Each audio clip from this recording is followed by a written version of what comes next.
Bezos has published a shocking letter that was sent to him by a National Enquirer editor threatening to publish nude photos of the Amazon billionaire if he did not back off claims that the decision to out the billionaire's affair with Lauren Sanchez was politically motivated. In the email, American media's chief content officer Dylan Howard comments that with the Washington Post poised to publish unsubstantiated rumors of the National Enquirer's initial report, I wanted to describe to you the photos obtained during our news gathering.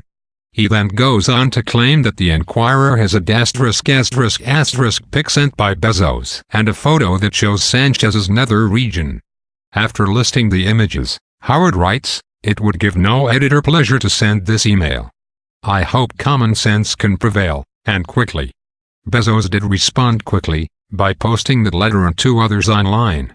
The first email was sent on February 5. A proposed agreement was sent on February 6, and a third email was sent at an unknown date in response to a February 4 note sent by Bezos' lawyer Marty Singer to Howard.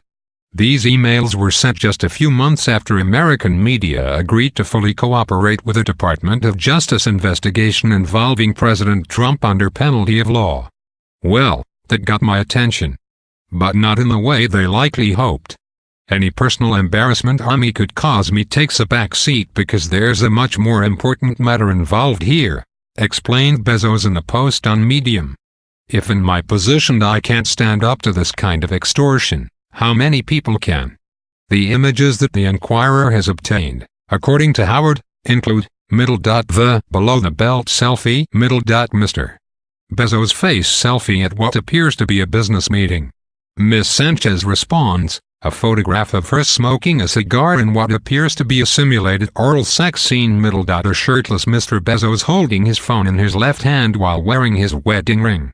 He's wearing either tight black cargo pants or shorts, and his semi-erect manhood is penetrating the zipper of said garment, a full-length body selfie of Mr. Bezos wearing just a pair of tight black boxer briefs or trunks, with his phone in his left hand while wearing his wedding ring, a selfie of Mr. Bezos fully clothed, a full-length scantily-clad body shot with short trunks, a naked selfie in a bathroom while wearing his wedding ring. Mr. Bezos is wearing nothing but a white towel and the top of his pubic region can be seen, Miss Sanchez wearing a plunging red neckline dress revealing her cleavage and a glimpse of her nether region, Miss Sanchez wearing a 2-piece red bikini with gold detail dress revealing her cleavage.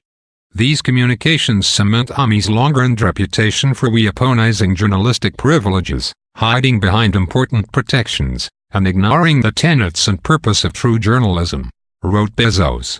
Of course I don't want personal photos published, but I also won't participate in their well-known practice of blackmail, political favors, political attacks, and corruption. I prefer to stand up, roll this log over, and see what crawls out. In a subsequent email, an attorney for American media outlines a proposed agreement, which was also published by Bezos. The terms include, a full and complete mutual release of all claims that American media, on the one hand, and Jeff Bezos and Gavin D. Becker, the Bezos parties, on the other, may have against each other. A public, mutually agreed upon acknowledgement from the Bezos parties, released through a mutually agreeable news outlet, affirming that they have no knowledge or basis for suggesting that M's coverage was politically motivated or influenced by political forces, and an agreement that they will cease referring to such a possibility.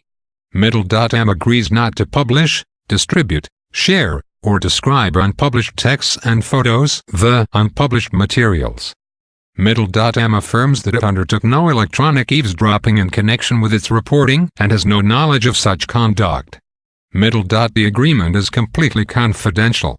In the case of a breach of the agreement by one or more of the Bezos parties, M is released from its obligations under the agreement, and may publish the unpublished materials. Any other disputes arising out of this agreement shall first be submitted to JAMS mediation in California. The third and final email shared by Bezos was far more clear about the deal. As I advised previously, we stand by the legality of our news gathering and reporting on this matter of public interest and concern.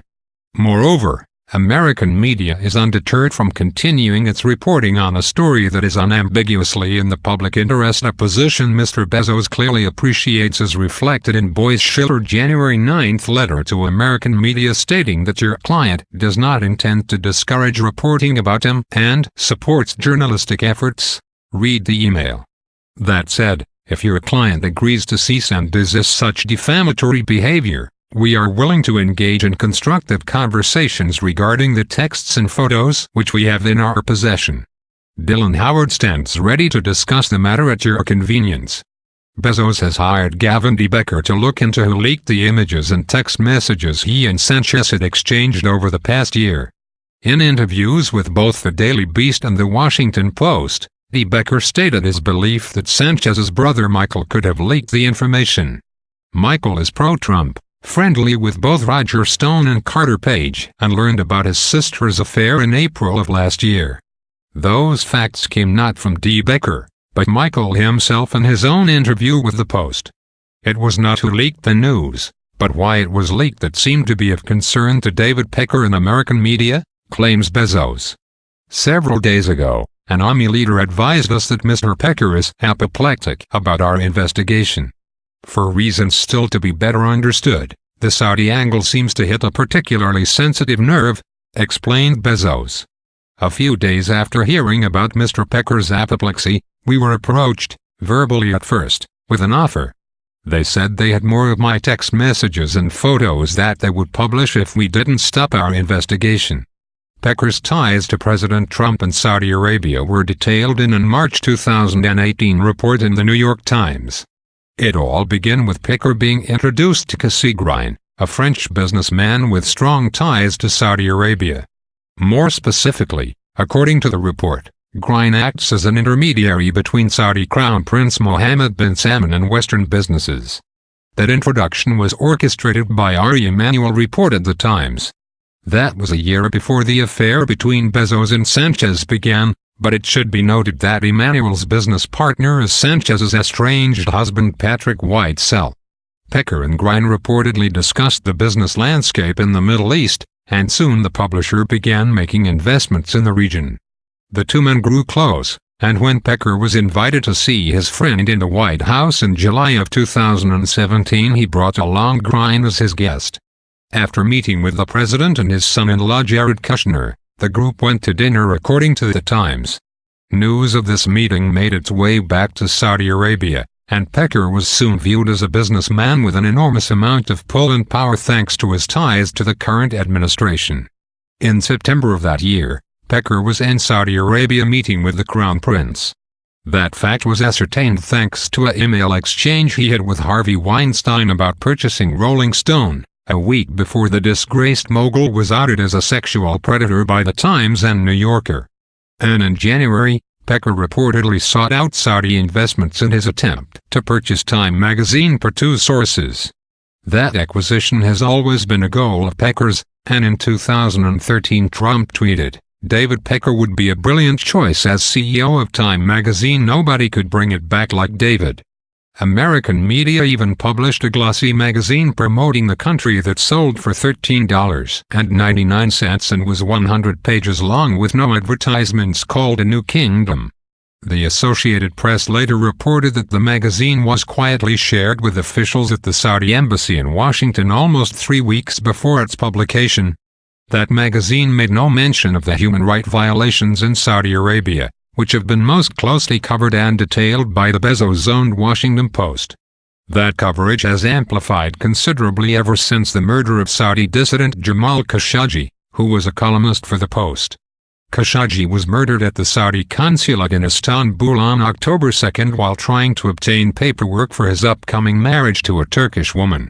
An investigation that was carried out by Turkish officials concluded that Khashoggi was killed by a team of 15 Saudis at the kingdom's diplomatic mission. Saudi officials denied these reports for weeks, but after international outcry declared that the murder was the result of a rogue operation. At the same time, officials in Riyadh denied allegations that Crown Prince Mohammed bin Salman was involved in any way with the murder. The New York Times reported on Thursday, however, that in a wire intercepted by American intelligence officials in 2017, The Crown Prince told an aide he would use a bullet on the journalist if he did not return to the U.S. and stop reporting on the country's violations of human rights. U.S. intelligence believes that the Crown Prince ordered the murder, as do experts with the United Nations and a majority of both Republican and Democratic lawmakers in Washington, D.C. President Trump, meanwhile, has declared very publicly that he stands by the Crown Prince.